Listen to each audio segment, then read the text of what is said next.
Imagine getting paid just for sharing your thoughts on products and services you use every day. With Survey Junkie, it's that simple. Click on the link in the video description to discover how you can start earning today by taking surveys. It's taken less than 24 hours for the childish scare campaign around Peter Dutton's nuclear energy policy to flood social media. I'm not talking about posts by the average user. Federal and state labor leaders and the union movement quickly began posting improbable and downright ridiculous ways to try and undermine nuclear power. Deformed pets, references to The Simpsons, toxic spills, causing three-eyed fish and images suggesting the sites might be located near iconic natural wonders such as Victoria's 12 Apostles were just some of the immature games being played by parliamentarians. I did say yesterday that the mother of all scare campaigns would soon start, but I didn't think it would be quite this pathetic. It isn't as though there aren't serious problems with Dutton's announcement, I'll come to those shortly. Victoria's new Premier Jacinta Allen, no less, posted mocked-up images of three-eyed cartoon fish leaping out of the water in Gippsland, writing, "The Liberal Party want a toxic and expensive nuclear reactor in Gippsland." Anthony Albanese's contribution wasn't much better. Instead of Snow White and the Seven Dwarfs, this is Peter Dutton and the 7 nuclear reactors. I wonder how long it took the PM's taxpayer-funded team of 11 media advisors to come up with that one. Or did Albo proudly think it up all on his own? Seizing upon the Simpsons theme, Victorian federal MP Josh Burns tweeted images of nuclear reactors with the Liberal Party logo on them, writing under Peter Dutton Australians will glow green. Clever stuff. At 62 years of age, Labour MP for the Victorian seat of Corangamite, Libby Cocker, wasn't too mature to take a similar dig. Days before Dutton's announcement, the federal Victorian MP riffed off the "Where the Bloody Hell Are You" tourism campaign of yesteryear spearheaded by Lara Bingle.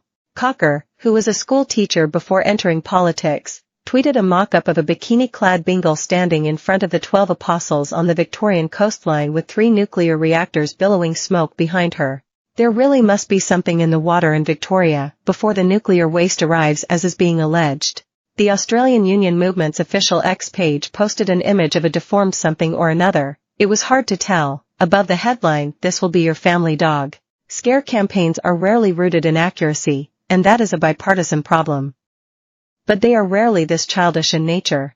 It will be interesting to see if these callow MPs and vested interests continue to act this way, or sharpen up their attacks in the weeks and months ahead. History tells us that scare campaigns work, especially against big bold policy ideas raised by oppositions. But do they work when they are this lowbrow? As mentioned earlier on, if anyone wants to seriously critique Dutton's policy, there is plenty to dig into without having to resort to juvenile antics.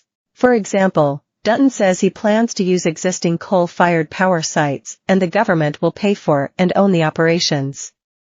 But most of the private owners of these sites have already ruled out relinquishing them to a coalition government, and they weren't consulted before the policy was announced. Most of the sites Dutton has announced are in states that have legislatively banned nuclear power, and a number of these premiers have already ruled out changing that. The policy hasn't been costed, much less modeled to ascertain what taxpayers might be up for if or when construction was to begin. We don't even know who the coalition engaged to produce this policy. Is it rooted in any scholarly research beyond a superficial thought bubble announcement? We're also still in the dark about which types of nuclear reactors the opposition is proposing to build, the new smaller modules or the more established larger varieties used in other parts of the world.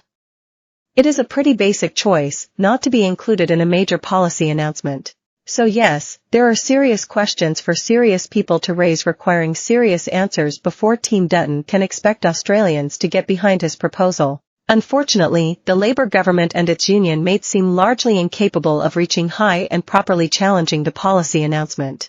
Instead, they choose to play in the sandpit on social media. No wonder the public has such a dim